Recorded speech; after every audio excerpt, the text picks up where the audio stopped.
புதிய தலைவர். அவர் இப்ப தான் வந்திருக்காரு ஃபீல்டுக்கு.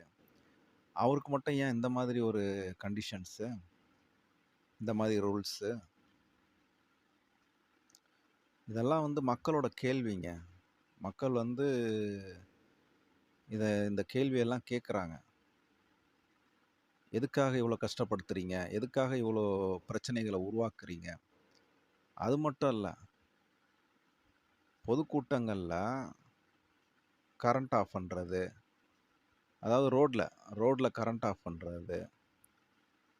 ஸ்பீக்கருக்கு போற ஒயர கட் பண்றது. இதெல்லாமா பண்ணுவீங்க? அ. இப்போ அவர் விஜய் சார் பேசிட்டு போனாருன்னா, ரோட்ல கரண்ட் ஆஃப் பண்ணிட்டீங்கன்னா, மக்கள் எப்படி வீட்டுக்கு போவாங்க? அவங்க அவங்களுக்கு எப்படி அந்த ரோட்ல நடந்து போறதுக்கு வெளிச்சம் வேண்டாமா? எவ்வளோ கூட்டம் வருது? குடுக்குறதே முட்டு சந்து. இதுல எவ்வளோ கூட்டம் வருது? விஜய் சாருக்கு லட்சக்கணக்குல மக்கள் மக்கள் வராங்க. வந்து மக்கள்ட்ட பேசுறாரு. மக்களோட குறைய கேட்குறாரு. மக்களுடைய பிரச்சனைகள கேட்குறாரு. மக்களுக்காக குரல் குடுக்குறாரு. அவ்வளோ மக்கள் அவர தேடி வராங்க. ஆனா நீங்க கரண்ட் ஆஃப் பண்றீங்க. இன்னொன்னு இன்னொன்னு சொல்லப்போனா, இத யார் பண்றதுன்னு தெரியல. ஏதோ அரசியல் மாஃபியாக்கள் பண்றாங்கன்னு நெனைக்கிறேன். சில மாஃபியா குண்டர்கள உள்ள அனுப்பிச்சிடுறாங்க. கரண்ட் ஆஃப் பண்ணிட்டு. ரோட்ல கரண்ட் ஆஃப் பண்ணிட்டு உள்ள அனுப்பிச்சிடுறாங்க.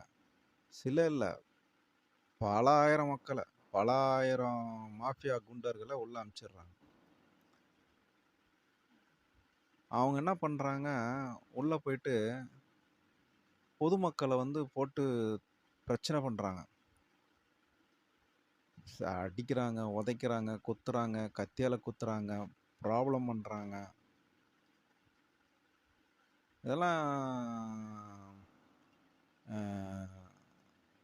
இந்த மாரி ஒரு மாஃபியா கும்பல் எங்கேருந்து புடிச்சு கூட்டு வராங்கன்னு தெரியாது. எங்கேருந்து ட்ரெயின் பண்ணி கூட்டு வராங்கன்னு தெரியாது. அவங்க குடுத்த காசுக்கு வேலை செய்ற மாதிரி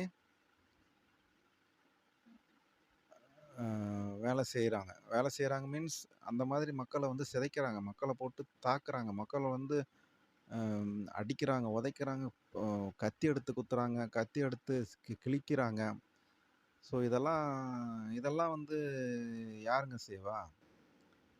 இதெல்லாம் அரசியல் மாஃபியா கும்பல் தான் செய்யும். ஸோ இதெல்லாம் செய்றாங்க. ஸோ இதுக்கெல்லாம் இதுக்கெல்லாம் இதெல்லாம் தடுக்கிறதுக்கு யாருடைய